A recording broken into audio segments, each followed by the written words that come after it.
You should mark. Where's Mark? Give me one of them. Which one do we want? Yeah, bring that either this one? Yeah.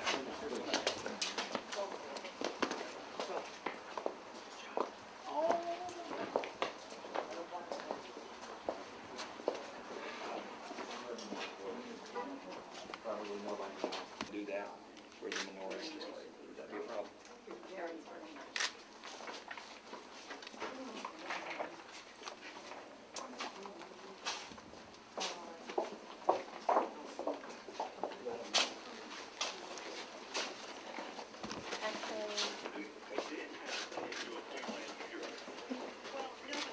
Oh, yeah.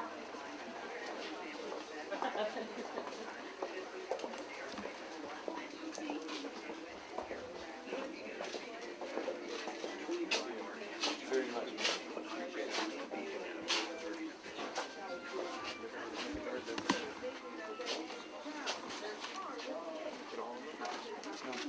You're welcome. If you'd like to put the creches down here and.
We have the creches, and we will, at the end of the day, come and retrieve all of them but one, because we want there to be, as we have stated, parity and equality.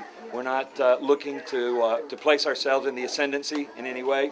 We just want what is fair and what is good for all of the people. And once again, let me state our tremendous respect for our friends in the Jewish faith, as well as we from the Christian faith. And we hope to have unity and solidarity once again in the city of Boca Raton. The spirit of the holiday season is charity and goodwill to others. And this display that you see here today, this nativity scene, which has now been restored to the city of Boca Raton, successfully restored to the city of Boca Raton, alongside the menorah, demonstrates goodwill and charity to all.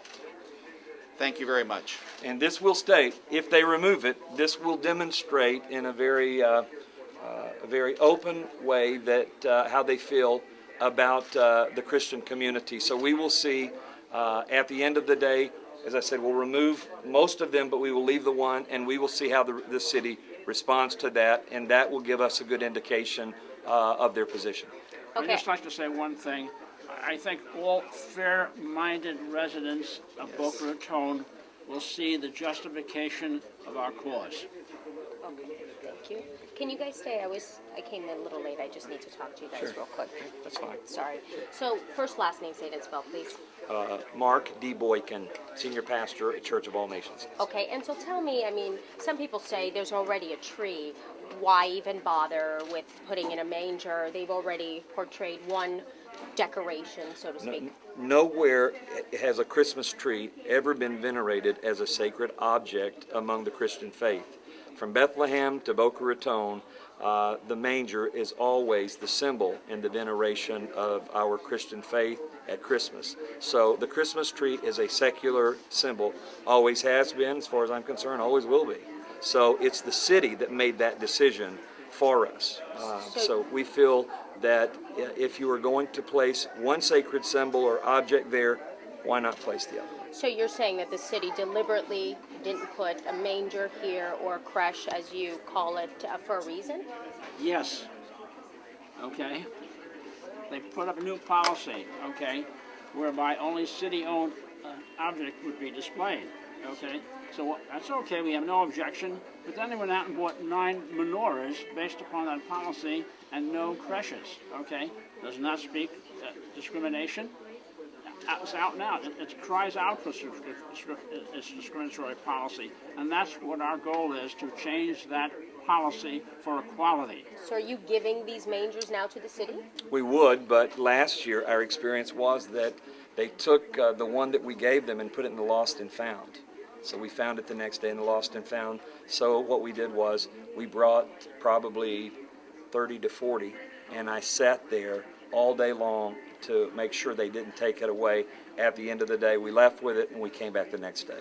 If you can imagine, like Tony said, in 2010, with discrimination being such a sensitive issue, that they would discriminate against the Christian faith like that, to where a pastor would have to sit down perched on a stool all day long to make sure they don't go and destroy or put into the lost and found a sacred object to us. So what do you say to people who are watching this and maybe Jewish and say, we're not discriminating, put a manger there if you want? Yeah, and most of them feel that way. We have great respect, and I want to say once again, we have tremendous respect and veneration for the Jewish faith. We don't in any way want to malign them or vilify them. We simply want parity, and all of my Jewish friends feel the same way. So where's the rub? It's right there up on the second or third floor in the mayor's office, and she will not answer us. And so our question is, Mayor, where are you? Did you specifically wait till after Hanukkah to do this, or it's just today was? No, not at all. In fact, this came out of New York. It was written by, I believe the man's name is Bill Donahue, wrote Catholic League, yes. said that this is an embarrassment, that the city of Boca Raton has done this, and shame on the city of Boca Raton. So we took up, the fight, so to speak, again, and that's what has led us here today. And like he said, now it's a national shame. When they think of Boca Raton at Christmas, they think of discrimination. And you are from where? My name is Anthony Verdugo. I'm the founder and executive director of the Christian Family Coalition, which is Florida's leading and largest human rights organization in the state. And so you just, what today was, you stormed City Hall and did what? No, we didn't storm City Hall. We came here as tax-paying citizens for a redress of grievances to our local government, asking them for fairness, asking them for equality, asking them to allow us to display the nativity scene just like they've chosen to display the menorah, which is also another religious symbol. So this is very simple. If you're going to have one symbol, then you're obligated to have another symbol as well to represent all of the citizens of Boca Raton, and that's all that we're asking for today. And this is a peaceful, really, of our ability to have a freedom of speech in this country. Okay. And that's why we're here. Your first and last name, sir. William Linder, and I'm the guy that started all this. Okay. In Yes, he is. 2006, He's the man. Oh, geez. I donated a creche to the city. And that little creche, which was like this size, was so offensive to whoever the bureaucrats in the city that they banned it in 2008. And that's what started the whole ball rolling. So this issue will continue until it's changed. We can guarantee it.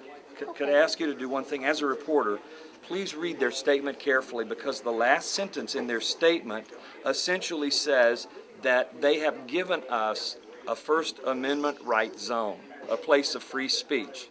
Now that would be like saying we have a smoke-free zone in the city. That's an oxymoron, because free speech is not restricted or relegated to Sanborn Square. And no one seemingly has picked up on that our city believes your First Amendment rights are only exercised at Sanborn Square. That's a disgrace. Whoever wrote that should be fired. Okay. Should Anything there be else? symbols of the Baha'i faith, the Buddha faith, the Krishna faith, the Native American faiths here as well? Well, let me state, we are a Judeo-Christian nation. That is what our founding fathers, when they came to Plymouth Rock, the first establishment, you can go all the way back to Harvard and Yale, those schools were built upon the cornerstone of the Judeo-Christian faith. Go back in our history and read it. Now, I have no problem if those other faiths would like to exercise their freedom. That's their prerogative, but today we are here representing people from the Christian faith.